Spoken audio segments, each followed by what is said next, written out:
অন্তর্বর্তী সরকারের সঙ্গে দেশ গঠনে অংশ নিতে চান প্রবাসীরা, বাড়াতে চান দেশে টাকা পাঠানোর পরিমাণ। গত ১.৫ মাসের রেমিটেন্স প্রবাহে তাদের এমন চিন্তার প্রতিফলনও দেখা যাচ্ছে। যদিও ব্যবসায়ী নেতারা বলছেন চাহিদার অর্ধেক রেমিটেন্সও আসছে না। প্রবাসী আয় বাড়াতে জনবল রপ্তানি সিন্ডিকেট ভেঙে দেওয়া সহ ৫ পরামর্শ দিয়েছেন তারা।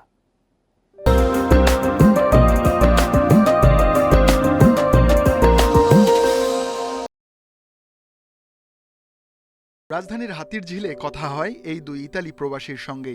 গত জুলাইয়ে কোটা সংস্কার আন্দোলনে দেশ যখন উত্তাল, তখন সংহতি জানান এই দুজনের মতো লাখো প্রবাসী। ডাক দেন রেমিটেন্স শাটডাউনের। ৫ আগস্ট শেখ হাসিনা সরকার পতনের পর দায়িত্ব নেয় নতুন সরকার। নতুন দেশ দেখতেই উড়ে আসেন এই দুই প্রবাসীর মতো অনেকেই। দুবাইয়ে দণ্ডিতদের মুক্ত করা, বিমানবন্দরে সেবার মান বৃদ্ধি, এমন নানা পদক্ষেপে সন্তুষ্ট তারা।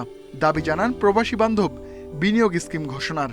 জাইকা বা IMFI বা বিশ্বব্যাংক থেকে উচ্চ হারে সুদ আনবেন কেন? আপনি আমাকে ইন্টারেস্টটা বাড়ায় দেন, আমি আপনাকে দেই, আপনি সেই টাকা দিয়ে দেশের ডেভেলপমেন্ট করেন। আমাকে আপনি 15% দিয়ে দেন, আমার অর্থের নিশ্চয়তা দেন। বাংলাদেশ বিমান অনেক সময় সিট খালি রেখে আসে, কিন্তু আমরা যখন টিকিট বুকিং দিতে যাই তখন দেখি যে টিকিট নাই, এজেন্সি থেকে বলতেছে টিকিট বিমান ফুল। তো এইগুলা হচ্ছে, এই সিস্টেমগুলো চেঞ্জ করা দরকার। গত আগস্টে প্রবাসীরা বৈধ পথে পাঠান $222 কোটি। সেপ্টেম্বরের 14 দিনেই এসেছে $117 কোটি।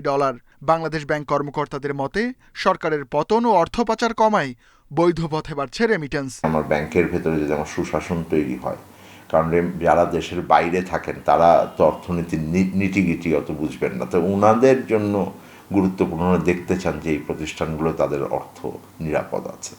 জনশক্তি রপ্তানির সিন্ডিকেট ভেঙে দেওয়ার পরামর্শ ব্যবসায়ীদের। দক্ষ জনবল তৈরি করা গেলে প্রবাসীদের আয় বাড়বে।